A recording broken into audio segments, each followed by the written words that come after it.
현재 넷플릭스에서 1위를 차지하고 있는 한국 요리 서바이벌 프로그램 흑백 요리사 때문에 전 세계인들이 난리가 나고 있는 상황인데요. 넷플릭스 본사에서 이런 한국 콘텐츠의 저력을 알아보고자 한국으로 직원을 파견했다고 하는데요. 무슨 일인지 오늘의 사연 시작하겠습니다. 안녕하세요. 저는 미국 실리콘밸리 넷플릭스 마케팅 부서에서 일하고 있는 제시카입니다. 제가 이곳에서 일한 지도 벌써 3년이 다 돼갑니다. 코로나 때 급성장한 우리 회사는 그 당시 인력이 많이 필요해 운이 좋게도 입사할 수 있었어요. 처음 넷플릭스에 입사했을 때 저는 정말 신나고 설렜죠. 세계적인 스트리밍 기업에서 일한다는 자부심으로 가득 찼습니다. 매일 아침 출근길에 보이는 실리콘밸리의 풍경은 제게 꿈 같았어요. 특히 우리 사무실 근처의 카페에서 마시는 아침 커피 한 잔은 하루를 시작하는 저만의 의식이 되었습니다. 그런데 최근 들어 이상한 현상을 목격하고 있어요. 바로 한국 콘텐츠가 넷플릭스를 장악하는 현상입니다. 처음에는 오징어 게임의 폭발적인 인기로 인한 일시적인 현상이라고 생각했죠. 하지만 시간이 지날수록 더 많은 한국 드라마와 예능 프로그램들이 글로벌 차트를 석권하는 걸 보며 의문이 들기 시작했어요. 어느 날 팀 회의에서 새로운 프로젝트 기획안을 발표하던 중이었습니다. 저는 미국 드라마의 글로벌 확장 전략을 제안했죠. 그런데 갑자기 팀장님이 제시카, 우리가 만든 콘텐츠보다 한국 드라마의 시청률이 더 높아. 이유가 뭐라고 생각해? 라고 물으셨어요. 순간 당황했지만 저는 아마도 새로운 문화에 대한 호기심 때문일 거예요 라고 대답했습니다. 그 후로 저는 한국 콘텐츠의 성공 비결에 대해 깊이 고민하기 시작했어요. 점심시간에 동료들과 이야기를 나누다 보니 저만 이런 생각을 하고 있는 게 아니더라고요. 우리 팀의 데이비드는 최근 한국 드라마에 완전히 빠져 있었습니다. 그가 어제 밤새 더 글로리를 봤는데 정말 놀라워요. 복수극인데도 이렇게 세련될 수 있다니. 라고 말하는 걸 들으며 저도 궁금증이 커졌죠. 심지어 어떤 동료는 한국어 학원에 다니기 시작했다고 해요. 마케팅 분석가인 에밀리가 한국 드라마를 자막 없이 보고 싶어서요 라고 말하는 모습에 저도 모르게 웃음이 나왔습니다. 그녀는 매주 수요일 저녁마다 한국어 수업을 듣고 있다고 하더라고요. 아직은 안녕하세요와 감사합니다 정도밖에 못하지만 곧 더 많이 할 수 있을 거예요. 라며 들뜬 목소리로 말하는 에밀리를 보며 한국 문화의 영향력이 얼마나 큰지 실감했습니다. 우리 부서의 분위기도 조금씩 변하고 있었어요. 회의실 벽면에 걸려있던 할리우드 영화 포스터들 사이에 오징어 게임과 더 글로리 포스터가 새롭게 자리 잡았죠. 심지어 구내식당에서는 매주 금요일마다 한식의 날을 지정해 비빔밥과 불고기를 제공하기 시작했습니다. 이런 변화를 지켜보면서 저는 점점 더 한국 콘텐츠의 매력에 대해 알고 싶어졌어요. 어느 날 저녁 집에 돌아와 넷플릭스를 켰을 때 추천 목록의 절반 이상이 한국 드라마로 채워져 있는 걸 보고 깜짝 놀랐습니다. 이게 정말 우리가 만든 알고리즘의 결과일까? 하는 의문이 들었죠. 주말에는 한국 드라마를 정주행하며 분석해보기도 했어요. 도대체 무엇이 이렇게 사람들을 끌어당기는 걸까? 하는 의문을 안고 시청했지만 어느새 저도 모르게 빠져들고 있는 제 모습을 발견했습니다. 특히 한국 음식을 먹는 장면에서는 군침이 돌 정도였죠. 그런데 어느 날 회사에 큰 프로젝트 공고가 올라왔고 한국으로 갈 기회가 생겼습니다. 넷플릭스 코리아 콘텐츠 분석 및 글로벌 전략 수립이라는 제목의 이 프로젝트는 전 직원의 관심을 한 번에 끌어모았어요. 경쟁률은 어마어마했죠. 무려 10대 1이라는 소문이 돌 정도였습니다.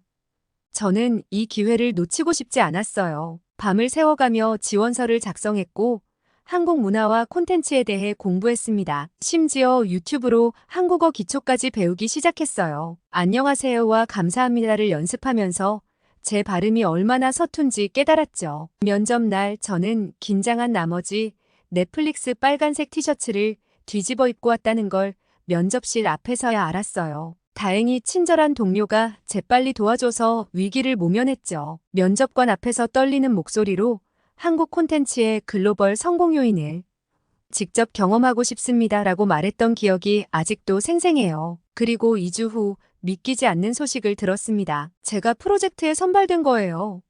환호성을 지르다가 주변 동료들의 부러운 시선을 받고 나서야 제자리로 돌아왔죠. 순간 사무실 전체가 조용해졌어요. 모든 시선이 저에게 쏠렸습니다. 대부분의 동료들이 축하를 건네는 와중에 마케팅팀의 에릭만이 불편한 기색을 감추지 못했어요. 그는 항상 저와 경쟁 구도에 있었고 이번 프로젝트의 가장 강력한 라이벌이었거든요. 에릭은 쌀쌀맞게 운이 좋았네, 제시카라고 말하며 자리를 박차고 나갔습니다. 그의 반응에 순간 찬물을 끼얹은 듯 했지만 다른 동료들의 따뜻한 축하 덕분에 금세 기분이 나아졌어요. 점심시간에는 팀 전체가 모여 즉흥 축하 파티를 열어주었어요. 구내식당에서 파티용품을 급하게 구해와 제자리를 꾸며놓았더라고요. 하지만 에릭은 끝내 모습을 보이지 않았습니다. 축하 분위기 속에서도 에릭과의 갈등이 마음에 걸렸어요. 팀장님께서 제시카, 이번 프로젝트로 우리 회사의 미래가 바뀔 수 있어요. 기대하고 있겠습니다. 라고 말씀하셨을 때 에릭의 차가운 시선이 느껴지는 것 같았죠. 그날 저녁 사무실을 나서는데 에릭이 엘리베이터 앞에서 기다리고 있었어요. 제시카, 넌 이번 프로젝트에 적합하지 않아. 내가 갔어야 해. 그의 말에 가슴이 철렁 내려앉았지만 저는 침착하게 대답했습니다. 에릭, 나도 최선을 다할 거야. 이건 개인의 성공이 아니라 우리 회사를 위한 거잖아. 집으로 돌아오는 길, 에릭과의 대화가 계속 머릿속을 맴돌았어요. 이번 프로젝트의 성공이 더욱 중요해졌습니다. 에릭의 의심을 불식시키고 제 능력을 증명해야 한다는 압박감이 밀려왔지만 동시에 이를 극복할 수 있다는 자신감도 생겼어요. 서울행 비행기 티켓을 받아들고 있자니 가슴이 두근거리기 시작했습니다. 낯선 나라로 향하는 비행기 안에서 저는 한국 문화에 대한 기대와 불안을 동시에 느꼈어요. 기내식으로 나온 비빔밥을 먹으며 앞으로 경험하게 될 새로운 맛과 문화에 대한 기대감이 커졌습니다. 비행기 창밖으로 보이는 구름을 바라보며 저는 이번 여정이 제 인생의 터닝포인트가 될 거라는 예감이 들었어요. 한국에서 과연 어떤 발견을 하게 될까요? 넷플릭스를 사로잡은 한국 콘텐츠의 비밀을 밝혀낼 수 있을까요? 인천국제공항에 발을 딛는 순간부터 저는 연이은 놀라움의 연속이었어요. 세계 최고 수준의 공항이라는 말이 과장이 아니었습니다. 최첨단 기술로 무장한 입국 심사대, 수화물 찾는 곳의 효율적인 시스템, 마치 미래 도시에 온 것 같았죠. 서울로 향하는 리무진 버스에서도 놀라움은 계속됐어요. 깔끔한 내부와 편안한 좌석은 물론 무료 와이파이와 각 좌석마다 설치된 충전기까지 있었거든요. 차창 밖으로 보이는 풍경도 제 예상을 뛰어넘었습니다. 울창한 녹지 사이로 현대적인 건물들이 조화롭게 어우러진 모습에 눈을 뗄 수 없었어요. 이런 경험들을 하면서 한국 드라마에서 보았던 세련된 생활상이 결코 과장이 아니었다는 걸 깨달았습니다. 오히려 실제는 더 놀라웠죠. 다음 날 아침 넷플릭스 코리아 사무실로 향했어요. 그곳에서 제 파견 근무에 대한 오리엔테이션을 받을 예정이었습니다. 사무실 분위기는 활기차고 열정적이었어요. 직원들은 모두 밝은 표정으로 일하고 있었고 곳곳에서 열띤 토론이 오가고 있었죠. 오리엔테이션이 끝나갈 무렵 뜻밖의 제안을 받았어요. 콘텐츠 제작팀의 김 과장님이 제게 다가와 말씀하셨죠. 제시카 씨, 오늘 오후에 흑백 요리사 제작 현장을 방문할 예정인데 함께 가보는 게 어떨까요? 우리의 제작 과정을 직접 보시면 많은 도움이 될 거예요. 이런 기회를 놓칠 수 없었죠. 흥분된 마음으로 동의했고 몇 시간 후 우리는 흑백 요리사 촬영장으로 향했습니다. 제작 현장에 도착하자마자 저는 그 규모에 압도당했어요. 거대한 스튜디오, 최첨단 촬영 장비들, 그리고 수십 명의 스태프들이 분주히 움직이고 있었습니다. 이게 정말 예능 프로그램 촬영장 맞나요? 라고 물을 정도였죠. 스튜디오 안으로 들어서자 흑백 요리사의 세계가 눈앞에 펼쳐졌어요. 한쪽에는 백수저 스타 셰프들이, 다른 한쪽에는 흑수저 제야의 고수들이 각자의 조리대에서 열중하고 있었습니다. 그들의 눈빛과 손놀림에서 요리에 대한 진정한 열정이 느껴졌어요. 특히 눈에 띈 건 심사위원석이었죠. 백종원 대표와 안성재 셰프가 진지한 표정으로 앉아 있었어요. 그들의 존재감은 정말 대단했습니다. 백종원 대표의 따뜻하면서도 날카로운 평가와 안성재 셰프의 세심하고 전문적인 심사 기준이 프로그램의 품격을 한층 높이고 있다는 걸 직접 목격할 수 있었죠. 촬영이 진행되는 동안 저는 흑백 요리사가 단순한 요리 대결 프로그램이 아니라는 걸 깨달았어요. 이것은 한국 요리의 정수를 보여주는 동시에 요리를 통해 인간 드라마를 그려내는 감동적인 콘텐츠였습니다. 특히 인상 깊었던 건 급식 대가와 이모카세의 활약이었어요. 그들이 대량의 음식을 빠르고 능숙하게 만들어내는 모습은 그야말로 장관이었죠. 와, 저들은 마치 요리의 마법사 같아요. 라고 감탄사가 절로 나왔습니다. 또한 미슐랭 셰프들과 제야의 고수들이 펼치는 치열한 대결은 그 자체로 드라마였어요. 각자의 기술과 경험, 그리고 요리에 대한 철학이 음식으로 표현되는 과정이 너무나 흥미진진했습니다. 촬영 중간중간 들리는 백종원 대표의 "이거 정말 맛있네요" 라는 말과 안성재 셰프의 꼼꼼한 평가는 시청자들의 궁금증을 자극하기에 충분해 보였어요. 그들의 평가를 듣고 있자니 저도 모르게 그 요리를 직접 맛보고 싶다는 생각이 들었죠. 이 모든 걸 지켜보면서 흑백 요리사가 공개되면 전 세계적으로 엄청난 인기를 얻을 거라는 확신이 들었어요. 이건 단순한 요리 프로그램이 아니었거든요. 한국의 풍부한 음식 문화, 셰프들의 진솔한 정서, 그리고 요리를 둘러싼 인간적인 드라마가 모두 담긴 종합 예술과도 같았습니다. 이건 정말 대박 날 거예요. 라고 김 과장님께 말씀드렸더니 그는 미소를 지으며 "그렇게 생각하신다니 다행이네요. 우리도 이 프로그램에 큰 기대를 걸고 있거든요 라고 대답하셨어요. 녹화 현장을 나오면서 저는 이 프로그램이 넷플릭스에 공개되면 어떤 반응이 있을지 너무나 기대되었습니다. 녹화를 본 후 저는 너무나 감동을 받아 한식을 직접 맛보고 싶어졌어요. 서울의 맛집들을 경험하고 싶다는 생각에 담당자에게 추천을 부탁드렸죠. 그러자 담당자는 미소를 지으며 대답했어요. "서울의 맛집은 정말 셀 수 없이 많답니다. 어떤 종류의 음식을 드시고 싶으세요?" 저는 잠시 고민하다가 물었어요. "한국 하면 김치가 유명한데 그건 어디서 먹을 수 있을까요?" 담당자는 웃으며 말씀하셨죠. "김치는 걱정하지 않으셔도 돼요. 어떤 한식당을 가도 거의 다 나오니까요. 그보다는 한국식 BBQ를 추천드리고 싶네요. 외국인들에게도 인기가 아주 좋거든요." 그렇게 소개받은 곳으로 향했는데 가게 앞에 도착하자마자 저는 눈을 의심했어요. 오픈 시간 30분을 앞두고 있었는데 사람들이 길게 줄을 서 있었던 거예요. 이곳은 숙대 입구역 앞에 있는 남영돈이라는 고깃집이었습니다. 시커먼 간판과 문이 신비로운 분위기를 자아내며 제 호기심을 자극했죠. 와, 이렇게 인기가 많은 곳인가 봐요. 제가 놀라워하자 동행한 직원이 설명해 주었어요. "네, 이곳은 서울에서도 손꼽히는 고깃집 중 하나예요. 기다릴 준비되셨죠?" 거의 1시간을 기다린 끝에 우리는 겨우 자리에 앉을 수 있었어요. 메뉴를 보는데 함께 간 직원이 생각보다 많은 양의 고기를 주문하는 걸 보고 깜짝 놀랐죠. "어머, 이렇게 많이요?" 제가 묻자 그는 웃으며 대답했어요. "여기는 1인분만 시키면 너무 적어요. 처음부터 넉넉히 시켜야 나중에 추가로 기다리지 않아도 돼요." 저는 미국에서 먹던 스테이크를 떠올리며 "과연 얼마나 맛있을까?" 하는 의문을 품었어요. 그때 직원들이 각 테이블마다 돌아다니며 고기를 굽기 시작했는데 그 모습이 마치 공연을 보는 것 같았어요. 정성스럽게 고기를 뒤집고 손님들에게 맞춰 굽는 모습이 너무나 인상적이었죠. "우와, 이건 마치 우리만을 위한 쇼 같아요." 제가 감탄하자 동행한 직원이 말했어요. "맞아요. 한국의 고깃집 문화죠. 그리고 이 가격에 이런 서비스를 받을 수 있다는 것도 한국의 매력 중 하나예요." 가격을 보니 정말 그랬어요. 미국에 비하면 믿을 수 없을 정도로 저렴했죠. 이런 품질의 고기와 서비스를 이 가격에 즐길 수 있다니 정말 놀라웠어요. 드디어 고기가 다 익었고 직원이 가위로 고기를 잘라 "이제 드셔도 됩니다라고 말해주었어요. 떨리는 마음으로 첫 입을 먹는 순간 저는 전율했어요. 입안 가득 퍼지는 부드러운 육질과 풍부한 육즙, 그리고 은은한 숯불향이 어우러져 정말 환상적인 맛이었거든요. 오 마이 갓, 이건 정말 믿을 수 없을 만큼 맛있어요.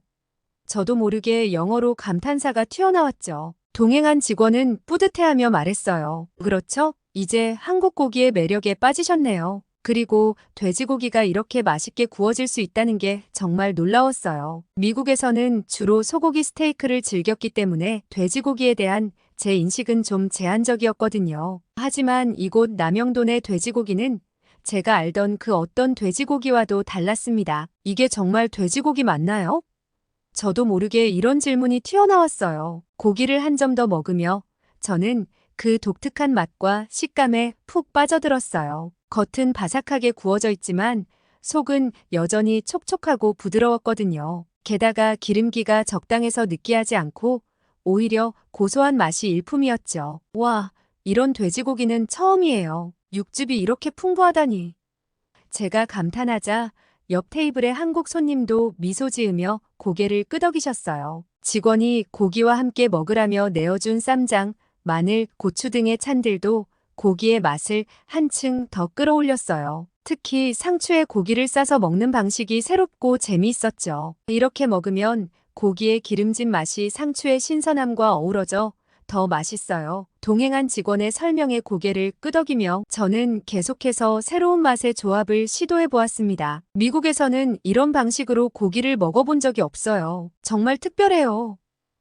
제 말에 직원은 뿌듯해하며 말했죠. 한국의 식문화는 이렇게 여러 가지 재료를 조화롭게 즐기는 게 특징이에요. 고기만 먹는 게 아니라 여러 가지 반찬과 함께 즐기는 거죠. 이 경험은 제게 한국 음식에 대한 새로운 시각을 열어주었어요. 단순히 맛있는 고기를 먹은 것이 아니라 한국의 식문화와 그들의 요리에 대한 열정을 직접 체험한 것 같았거든요. 이제 저는 한국 콘텐츠의 매력을 조금씩 이해하기 시작한 것 같아요. 짧은 출장 일정을 마치고 실리콘밸리로 돌아왔어요. 비행기에서 내리자마자 팀원들이 저를 반겼고 한국에서의 경험에 대해 궁금해했죠. 회의실에 모여 제가 본 흑백 요리사 녹화 현장에 대해 이야기를 시작했어요. 여러분, 제가 본 건 정말 놀라웠어요. 이건 단순한 요리 프로그램이 아니에요. 한국의 문화와 열정, 그리고 요리에 대한 깊은 애정이 모두 담겨 있었죠. 제 말에 동료들은 호기심 어린 눈으로 귀 기울였어요. 그로부터 몇 주 후 흑백 요리사가 드디어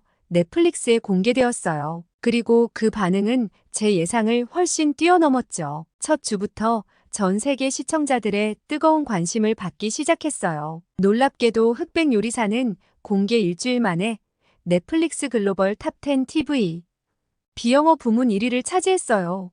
16일부터 22일까지 무려 380만 시청 수를 기록했고 18개국 탑10 리스트에 이름을 올렸다는 소식이 들려왔죠.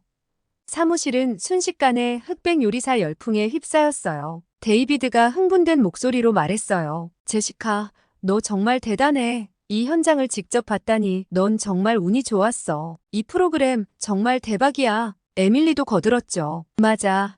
나도 처음에는 그저 또 하나의 요리 프로그램일 거라고 생각했는데 이건 완전 다르더라고. 엔딩 맛집이라는 말이 딱이야. 매회 끝날 때마다 다음 편이 너무 궁금해져. 마이클은 말했어요. 특히 백종원과 안성재 심사위원의 평가가 정말 흥미로워. 그들의 의견 차이를 조율해가는 과정이 또 하나의 재미야. 팀장님은 만족스러운 표정으로 말씀하셨어요. 이번 성공으로 우리는 한국 콘텐츠의 잠재력을 다시 한번 확인했어. 피지컬 100에 이어 흑백 요리사까지 K-서바이벌의 저력이 대단해.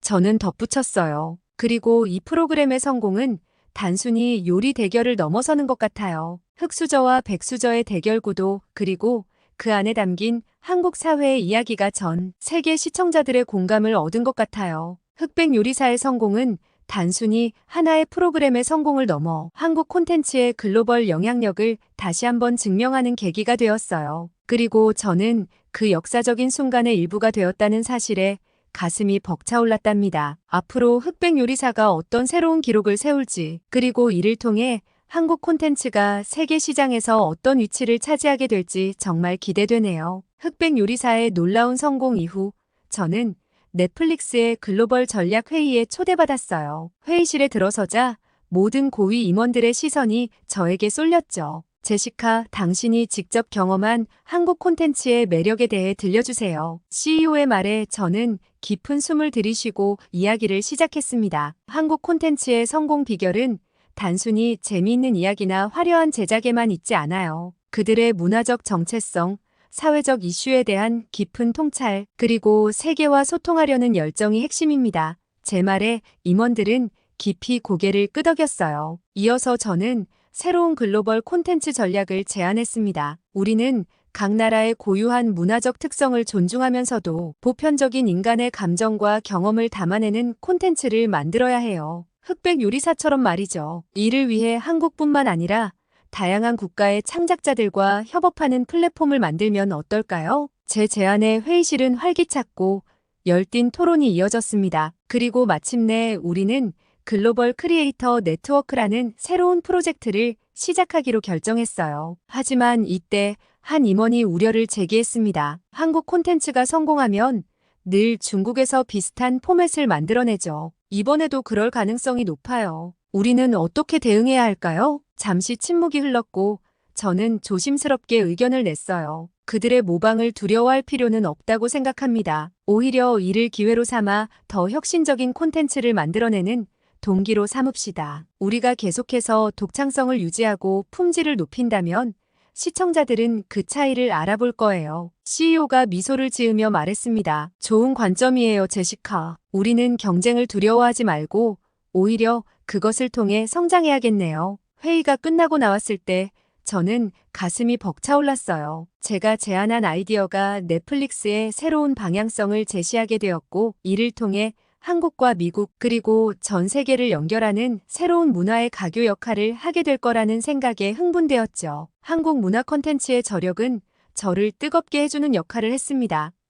흑백 요리사의 성공은 단순한 우연이 아니라 한국 문화의 깊이와 창의성이 만들어낸 결과라는 걸 직접 체감할 수 있었어요. 제가 운이 좋아 대박이 날 콘텐츠 녹화 현장을 직접 볼 수 있었던 건 정말 큰 영광이었죠. 그 경험은 제 인생의 전환점이 되었어요. 한국 문화에 대한 관심이 더욱 깊어졌고, 이를 통해 우리 회사의 글로벌 전략에도 새로운 방향을 제시할 수 있었으니까요. 이제 저는 한국을 단순히 흥미로운 콘텐츠의 원천으로만 보는 게 아니라 세계 문화의 새로운 중심지로 바라보게 되었습니다. 다음에는 출장이 아닌 여행으로 한국에 다시 가보고 싶어요. 비즈니스적인 관점에서 벗어나 진정한 한국의 모습을 경험하고 싶거든요. 거리를 걸으며 현지인들의 일상을 관찰하고 작은 골목 식당에서 정통 한식을 맛보고 한국의 아름다운 자연과 역사적인 장소들을 둘러보고 싶어요. 한국에는 어떤 계절에 가면 좋을지 알고 싶어요. 각 계절마다 한국의 다른 매력을 느낄 수 있다고 들었거든요. 한국 여행을 통해 제가 경험한 문화적 충격과 영감이 또 어떤 새로운 아이디어로 이어질지, 그리고 그것이 우리 회사와 전 세계 엔터테인먼트 산업에 어떤 영향을 미칠지 정말 기대됩니다. 오늘은 미국 실리콘밸리에서 온 사연을 들어보았는데요. 다음 사연 이어서 시작하겠습니다. 인천공항으로 간다고요? 저는 아시아인들 나라에는 가고 싶지 않아요. 한 승무원이 인천행 비행기가 배정돼 큰 실망감과 함께 연차를 쓰면서까지 비행을 피하고 싶어 하는데요. 그녀에게는 과연 어떤 사연이 있는지 들어보겠습니다. 안녕하세요. 저는 에티하드 항공에서 승무원으로 일하고 있는 스페인 출신 레이나입니다. 저희 에티하드 항공사로 말할 것 같으면 전 항공사를 통틀어 가장 좋은 저세상 티켓 복지 혜택이 있는 곳이죠. 바로 부모님과 다른 사람까지 비즈니스를 태워줄 수 있는 유일무이한 항공사가 아닐까 싶어요. 바로 이런 이유로 에티하드 항공사에 들어오려는 사람들이 많은 이유이기도 해요. 제가 어릴 적엔 아버지가 해외 주재원으로 파견을 자주 나가셨어요. 우리 가족은 떨어질 수 없어 아버지가 다른 나라로 파견 나가는 곳이면 어디든 아버지를 쫓아다니곤 했죠. 그렇게 어릴 때부터 비행기를 자주 타다 보니 비행기만 생각하면 새로운 곳에 대한 설렘과 기대로 가득 찼어요. 그렇게 어릴 때부터 자연스럽게 승무원들을 자주 보게 되었고, 어느 순간 제 꿈도 승무원으로 좁혀졌죠. 저희 항공사는 레이오버 시간이 긴 비행을 신청하면 2, 3일씩 체류하면서 여행할 수 있기 때문에 대부분의 승무원들은 긴 비행을 많이 신청하는 편이에요. 일도 하고 여행도 하니 이렇게 행복한 직업이 어딨겠어요? 하지만 그건 이 일을 안 하는 사람들이 하는 말이고 현실에서는 마냥 장점만 있진 않죠. 제가 신입 시절엔 평소에도 사람 만나는 걸 워낙 좋아하는 성격이라 승무원을 하면서 서비스에 대한 두려움 없이 일을 시작하게 됐어요. 솔직히 기내에서 하는 서비스 듀티는 어느 정도 손에 익으면 어려울 것이 없었죠. 하지만 가끔 우리를 힘들게 하는 건 케어나 통제가 불가능하다고 느껴지는 승객들 때문이었어요. 하지만 직업이 승무원이기 때문에 통제 안 되는 손님들도 자본주의 미소를 지으며 대해야 하는 현실은 벗어날 수 없었죠. 특히 저는 아시아인들에게 많이 대인 사건들이 있어 아시아인들에 대한 인식이 너무 안 좋았어요. 지금은 이 일을 오래 해서 그런지 나라별 사람들의 특징과 성향이 자연스레 익혀졌고, 처음엔 아시아 손님들은 비슷하게 생겨 나라별로 구분하지 못했지만 이제는 별의별 일을 다 겪고 확실하게 구분할 수 있게 되었어요. 아시아 중 중국 승객의 비율이 많은 중국 노선에서는 저를 참 곤혹스럽게 하는 경우가 많았죠. 딜레이가 되면 딜레이 된다고 단체로 들고 일어나 항의를 하거나 연착 상황을 견디지 못해 속 답답하다며 비행기 문을 열어 제끼려고 하는 중국 승객 때문에 열어야 되지 말아야 하는 순간에 문을 열어버려 비상탈출 시 문 아래에 달려있는 비상용 슬라이드가 퍽 하고 터져 나온 적도 있었어요. 근데 그거 아시나요? 이 슬라이드를 다시 달려면 어마어마한 돈을 그날의 비행팀 승무원들이 전원 지불해야 하며 어마무시한 원인 경고를 회사로부터 받게 되죠. 그리고 승객들끼리 갑자기 시비가 붙어 승객 간의 싸움으로 번지는 경우도 있었고, 도난 범죄 이력이 있는 승객 탑승 시에는 서비스는 서비스대로 바쁜데 수시로 블랙리스트에 오른 승객이 또 다른 도벽 증세를 기내에서 보이지 않나 눈에서 광선을 쏘며 체크해야 하죠. 결국 손버릇은 어디 못 간다고 꼭 그런 분들이 다시 기내에서 도벽을 하다 걸려 도착한 공항 랜딩과 동시에 경찰에게 연행되어 가는 일도 있었어요. 여러분들도 중국 사람들의 기괴한 사연은 세계 어느 곳에서도 일화가 많아 이런 이야기를 들으면 그러려니 할 수 있을 거예요. 아시아인들 중 그나마 인식이 좋았던 건 일본인들이었어요. 일본인 승객분들은 조용하기로 유명하고 깔끔하기로도 유명했죠. 승무원에게 요청할 일이 있을 시에는 부탁도 정중히, 그리고 조심스럽게 하는 편이고, 화장실을 쓰면 주변 세면대 물기 없이 볼일 본 후 변기 물을 내리는 것은 당연하고 뚜껑까지 닫고 나오죠. 그들은 매너도 좋고 항상 밝은 미소를 유지하고 조용한 말투와 친절한 표정으로 승무원들을 기분 좋게 하는 승객으로 인지되고 있었죠. 이 일이 있기 전까지는요. 한 일본인 중 기억에 남는 승객이 있었어요. 스페인 바르셀로나에서 네덜란드 스키폴 공항으로 가는 노선에서의 일이었죠. 우리를 아주 힘들게 한 케이스는 아니었지만 난동을 피웠던 중국인 승객들보다 이 일본인 승객이 더 먼저 떠오르는 건 그날의 당황스러운 제 기억 때문이었을까요? 탑승구 저 멀리서부터 큰 키의 멋진 금발의 남성과 혼혈의 귀여운 남자아이, 그리고 아이의 엄마로 보이는 세련미 넘치는 까무잡잡한 피부를 가진 동양 여자 단란해 보이는 세 가족이 다가왔어요. 저는 승객을 맞이하기 위해 첫 번째 도어에서 자본주의 미소를 띠고 있었고, 그들이 탈 때 일본인인 것을 알고 웰컴 온 보드, 고토우조 아리가또 고자이마스, 탑승 감사드립니다로 인사를 하였어요. 그런데 이상하게도 아내로 보이는 일본인 여자의 안색이 어딘가 경직되면서 굉장히 불안해 보였죠. 그녀는 선글라스를 끼고 있었는데 선글라스 안으로 비치는 불안한 눈빛과 표정은 숨길 수가 없었어요. 느낌이 쎄한 게 별로였지만 저는 그녀에게 자리를 안내해 주는데 그 순간 일본인 승객은 저 있는 저를 붙들고 약봉지를 하나 꺼내기 시작했죠. 제가 이 약을 이륙 전에 꼭 먹어야 해요. 장황하게 늘어놓는 그녀의 설명은 이러했죠. 사람들이 많고 사방이 막혀있는 이런 공간에 있으면 불안 증세가 아주 심해져요. 특히 매번 제 본국인 일본으로 갈 때마다 장거리 비행을 해야 하는데 그때마다 이 약이 없으면 안 되는 나는 공황장애를 앓고 있으니 비행기가 이륙하기 전에 이 약을 먹게 해달라는 거였죠. 곧 이륙을 해야 하는데 일본인 승객이 이러고 있으니 주변에서는 눈총을 주기 시작해 상황이 아주 곤란해지기 시작했죠.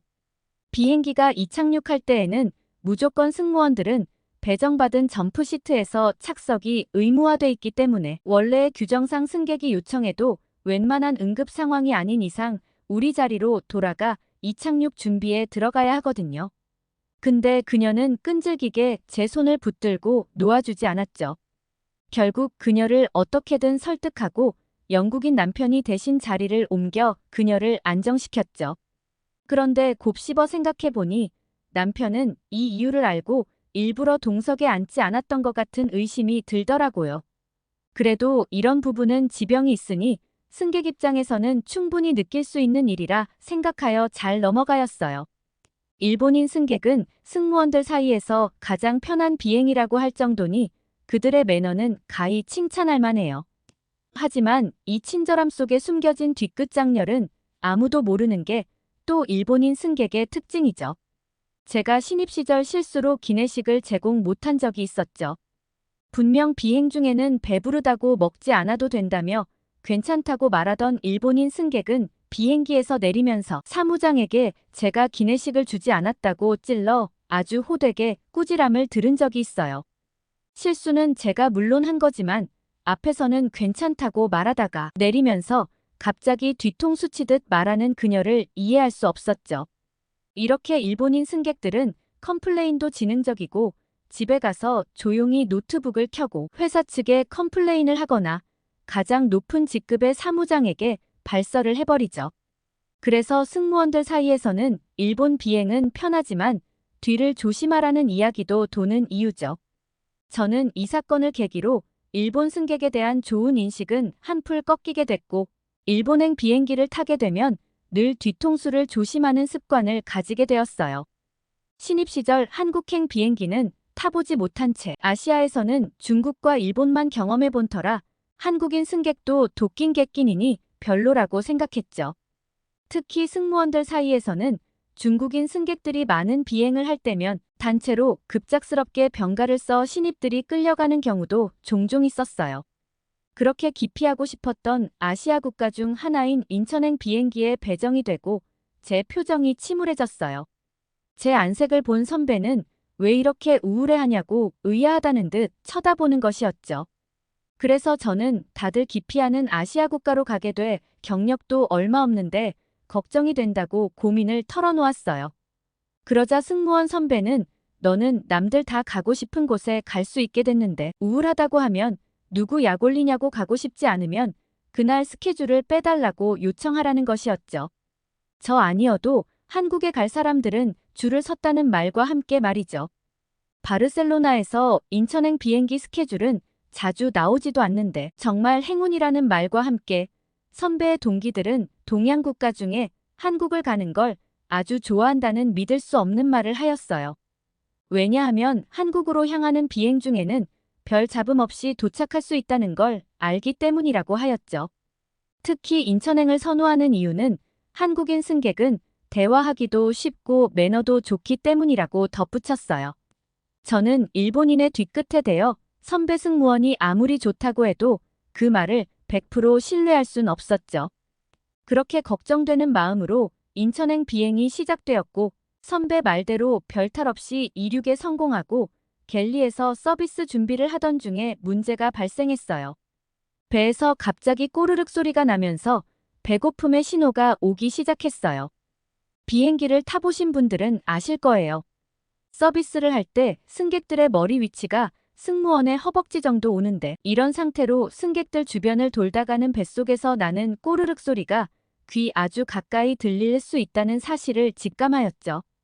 그래서 갤리에 있던 스낵을 급하게 먹고 승객 한 분 한 분에게 기내식을 제공하기 시작했어요. 한국 사람들은 우리가 물어보기를 기다렸다는 듯 기내식 메뉴 선택을 정말 빨리 하고 다른 나라 승객들과는 달리 테이블 세팅까지 완벽하게 준비하시더라고요. 갑자기 미세한 두통이 시작됐던 터라 빠르게 서비스를 끝낼 수 있어 쉴 수 있는 시간이 생길 수 있다는 생각에 한국 분들께 고마웠어요. 비행기 앞쪽까지 기내식을 제공했을 무렵 갑자기 두통이 너무 심해지기 시작하는 거였죠. 그러더니 제 이마에서는 점점 식은땀이 나기 시작하고 손발이 차가워지고 온몸이 떨려 다리에는 서 있을 힘이 없었어요. 괜찮은 척하며 겨우 갤리로 돌아왔고 다리에 힘이 풀리면서 주저앉았죠. 이를 본 승무원 동기는 너무 놀라 저에게 왜 그러냐고 자초지종을 물었고 현재 증상에 대해 설명을 해주었어요. 그러자 동기 승무원은 기내방송을 하여 혹시 탑승객 중에 의사가 있는지 안내방송을 하였고 다행히 한국인 의사분이 딱 한 명 있다는 걸 알 수 있었죠. 그 의사분은 제 얼굴을 보더니 너무 창백하다고 갑자기 제 손을 만져 체온을 느끼더니 손목 위에 손가락을 대며 무언가를 감지하기 시작하더라고요. 보통의 다른 의사들의 행동과는 달라 의사가 맞냐 조심스레 물어봤더니 기분 나쁠 수도 있었지만 침착하고 젠틀하게 웃으며 맞다고 말해주는 것이었죠. 그는 갑자기 제 손을 막 문지르고 등을 위아래로 쓸어내려 주었고 가방에서 의문의 검정알 약을 꺼내 이것을 바로 먹으라고 하였죠. 그 약은 물로 삼키는 것이 아닌 씹어먹는 화하고 쓴맛이며 특유의 약재향이 났고 먹는 게 힘들었지만 그 한국인 의사분을 믿고 먹게 되었죠. 그분은 저에게 혹시 뭘 먹었냐고 물어보았고 방금 갤리에서 스낵을 몇 개 먹은 게 전부라고 말하였죠. 그가 말하길 제가 급체를 했다고 하였어요. 그러면서 저에게 평소에도 이런 증상이 피곤하거나 찬 음식을 먹을 때 자주 나타나지 않냐고 물었고 예민한 성향이라 소화기도 예민해 긴장하거나 스트레스를 받으면 이런 증상이 종종 나타날 수 있다고 말했죠. 저는 그 의사가 제 속을 꿰뚫어 본다는 생각을 떨칠 수 없이 그가 하는 말이 너무 신기했어요. 어떻게 처음 본 사람인 저를 이렇게 족집게처럼 파악하는지 무섭기까지 하였죠. 알고 보니 그는 한의사였고 그렇게 그가 저에게 말을 해주는 사이 갑자기 트름이 나오면서 급체 증상이 가라앉기 시작했어요. 그는 이제 됐다고 하며 나머지 까만 환약을 저에게 다 주었고 앞으로도 급체를 하게 되면 손바닥을 손가락으로 주무르고 환약을 먹으라고 하였죠. 저는 너무 고마워 미숙하지만 한국말로 고맙습니다 라고 표현했고 제가 한국말로 표현하니 그 한의사는 한박웃음을 보이며 괜찮다고 빨리 나아서 다행이라고 웃어주었어요. 그러면서 한국에 잠시 머물게 되면 본인 한의원에 방문해보라고 명함을 함께 주었어요. 급체 증상은 한번 시작되면 위장이 경직되어 한동안 자주 증상이 나타날 수 있기 때문에 한국에 머무를 때 속이 불편하면 절대 부담 갖지 말고 꼭 한의원에 와서 치료를 받으라고 하셨죠. 제가 한국에 머무르는 동안 끝까지 저를 생각해 주시는 진심에 정말 감동받았어요. 인천행 비행기에서 한 차례 위기는 있었지만 의사 승객 덕분에 공항에 너무 잘 도착하였고 그 의사 승객으로 인해 한국인과 한국 남자에 대한 이미지 호감도는 급상승하게 되었죠. 인천공항에 내려 한국에 머무를 수 있는 기간이 48시간 정도 되어 동기와 회사 지정 호텔로 가기 위해 공항버스를 기다리고 있었어요. 그런데 그곳에서 정말 믿기 힘든 충격적인 모습을 보게 됐죠.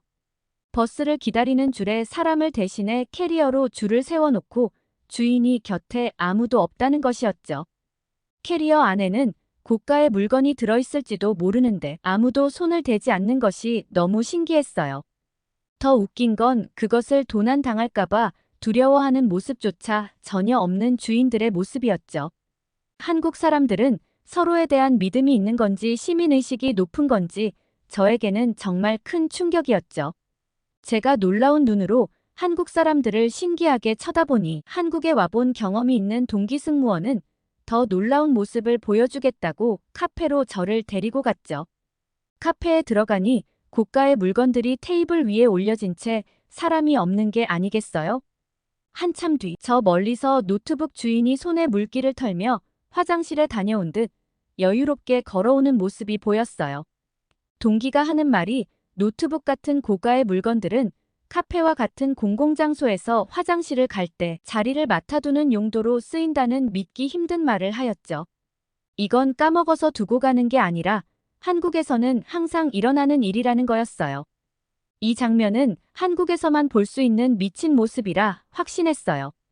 승무원이라 세계 이곳저곳으로 다니기 때문에 웬만한 나라를 많이 경험했지만 한국만큼 안전한 나라는 없는 것 같다고 느꼈어요. 호텔에 도착하고 짐을 정돈하니 그제서야 비행 내내 급체로 고생하고 먹은 게 없어 배가 다시 고파왔고 동기에게 한국을 대표하는 음식을 소개해 달라고 물어봤죠. 동기는 자기가 한국에 다시 오게 되면 꼭 먹고 싶은 음식이 있었다고 했어요. 근데 그 음식은 좀 맵고 자극적이기 때문에 방금 전에 급체한 제가 먹으면 속이 다 뒤집어질 것 같다고 하는 것이었죠. 한국행 비행이 자주 오는 기회도 아니고 나 때문에 동기가 그렇게 먹고 싶었던 음식을 못 먹으면 날 원망할 거 아니냐고 그냥 먹으러 가자고 하였어요. 그녀는 자기가 먹고 싶은 곳은 서울 시내에 있다고 그곳까지 지하철을 타고 가야 한다고 말했죠. 저는 또 호텔에서 멀리 나가야 한다는 생각에 좀 쉬고 싶었지만 언제 한국에 올지 모르니 이 기회에 서울에도 가봐야겠다고 따라 나섰어요. 저는 그녀를 따라 서울 명동에 도착하였고 길을 걷다가 갑자기 멈추더니 다 왔다는 거 아니겠어요? 길거리 한복판에서 멈춰선 곳은 간판도 없고 실내도 아닌 길거리에서 파는 음식들이었어요. 저는 하도 그녀가 급찬을 하길래 어디 뻑적지근하고 깔끔한 레스토랑에 가나 기대했는데 길거리에서 의자도 없이 옆에 사람들이 다 지나다니는 곳에서 파는 음식을 먹다니 너무 실망스러웠죠. 그런데 더 황당한 건 그 길거리 음식을 먹겠다고 줄을 서 있는 외국인이 정말 많은 거였죠.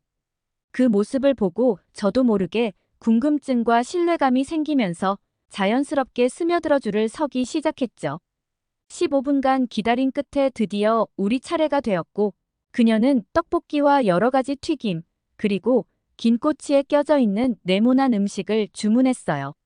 새빨간 양념의 떡볶이라는 건 보기만 해도 속이 쓰릴 것 같이 빨갛게 생겨 비행에서 급체한 저는 시도해보고 싶지 않았죠. 하지만 옆에 있는 다른 외국인들이 되게 매워하면서도 멈추지 않고 계속 먹는 모습을 보니 저도 호기심이 생겼죠. 그래서 떡볶이를 한 입 먹어보았는데 한 입 베어문 순간 너무 매웠지만 웃기게도 멈출 수 없는 맛이었어요.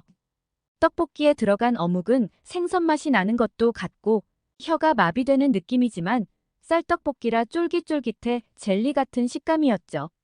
매운 떡볶이와 긴 꼬치에 꽂혀 있는 국물에 담겨진 네모난 어묵을 함께 먹으니 떡볶이의 매운맛을 중화시켜줘서 한 입씩 번갈아 먹으면 끝없이 들어가는 맛이었어요. 이 두 요리의 조합은 정말 환상적이었죠. 그리고 각종 튀김을 떡볶이 소스에 찍어 먹으면 느끼했던 튀김의 매콤한 맛이 가해져 이 두 요리의 맛의 궁합도 꽤 좋았죠. 처음에 우려했던 것과는 달리 저는 길에 서서 다른 외국인들처럼 주문한 모든 음식을 다 해치워버렸고 소화를 시킬 겸 동기와 명동거리를 쇼핑하기 시작했어요. 그런데 이때부터 큰일이 벌어지기 시작했죠. 기내에서처럼 식은땀이 흐르고 머리가 깨질 듯한 두통이 시작된 거였어요. 다시 채기가 올라와 저는 얼굴과 손발이 새하얗게 창백해졌어요. 동기는 저를 보더니 너무 놀라며 근처 편의점에서 물을 사왔고 떡볶이를 먹고 체할까봐 걱정됐던 그녀는 비행 중 한 의사가 준 약을 챙겨와 주었던 거죠. 기내에서의 악몽이 시작되는 것 같아 머릿속은 새하얘지고 아무 생각이 들지 않았어요.